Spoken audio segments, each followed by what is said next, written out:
Hai, nama saya Slintra Basti. Saya Direktur Layanan Katarak di Departemen Oftalmologi Northwestern Medicine. Hari ini kita akan menampilkan Ventu. Operasi katarak dengan bantuan laser kedua Northwestern Medicine adalah salah satu departemen akademik pertama di negara ini untuk mengadopsi teknologi menarik ini. Jadi hari ini bergabunglah dengan saya untuk melihat operasinya.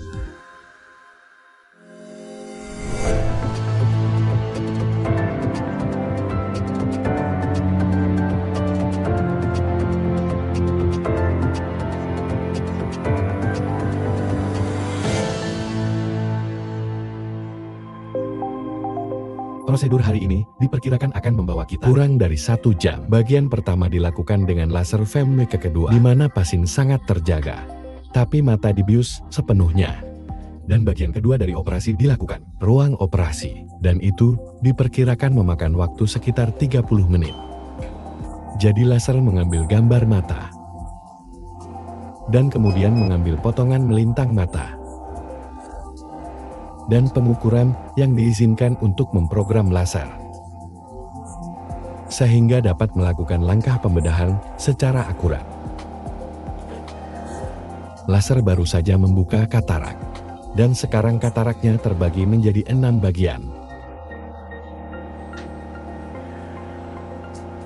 Dan dalam sekejap, itu akan membuat sayatan di mata. Jadi bagian laser selesai. Apa yang akan kita lakukan adalah menandai mata. Sebelum kita pergi ke kamar sebelah, matamu dibius. Jadi kamu tidak akan merasakan ini. Aku lakukan di bagian sisi mata. Untuk membuat apa yang kita sebut dengan tanda referensi. Sisa operasi akan dilakukan di ruang operasi. Dan kami siap berangkat ke sana sekarang. Jadi di dalam mata, Oliver memiliki struktur yang disebut lensa. Dan saat lensa mulai kerung, itulah yang kami sebut dengan katarak. Katarak umumnya terjadi pada orang di usia 70-an dan 80-an. Namun genetika, asap rokok, sinar UV, obat steroid, ini adalah faktor risiko pembentukan katarak. Laser membuka katarak dengan cara yang sangat melingkar.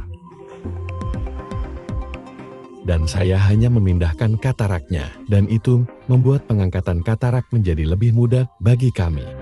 Jadi kita punya punggung bukit yang diciptakan oleh laser di sini. Punggung bukit itu sangat memudahkan kita membagi katarak menjadi 6 bagian. Rasa hisapan lembut dan sedikit USG. Kita akan menyedot kataraknya yang telah dirusak oleh laser. Kataraknya sudah hilang seluruhnya. Dan apa yang Anda lihat di sini adalah pembukaan lahan yang membuat penempatan lensa saya sangat tepat. Jadi fungsi perangkat Callisto adalah membantu kita untuk menempatkan lensa Sarah dengan garis biru.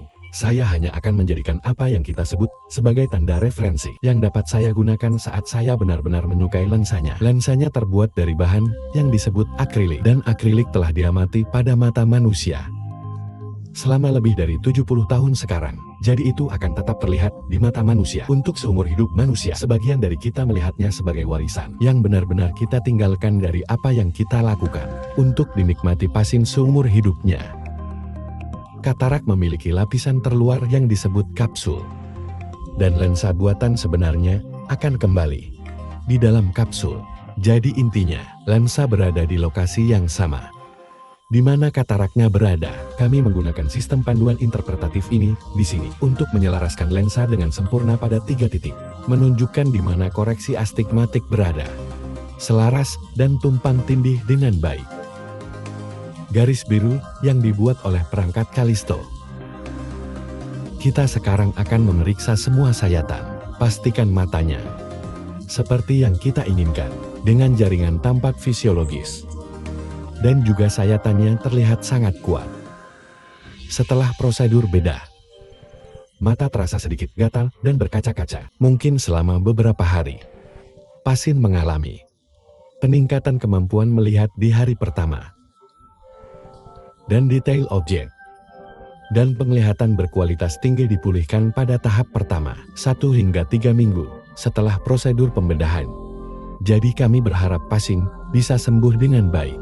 Dia menderita rabun jauh sepanjang masa dewasanya dan saya berharap mulai besok itu akan berubah secara permanen. Dia akan memiliki jangkauan penglihatan yang sangat luas, bahkan tanpa kacamata, dan semoga itu akan berguna baginya selama sisa hidupnya. Terima kasih telah bergabung dengan saya untuk edisi ini. Siapapun Anda,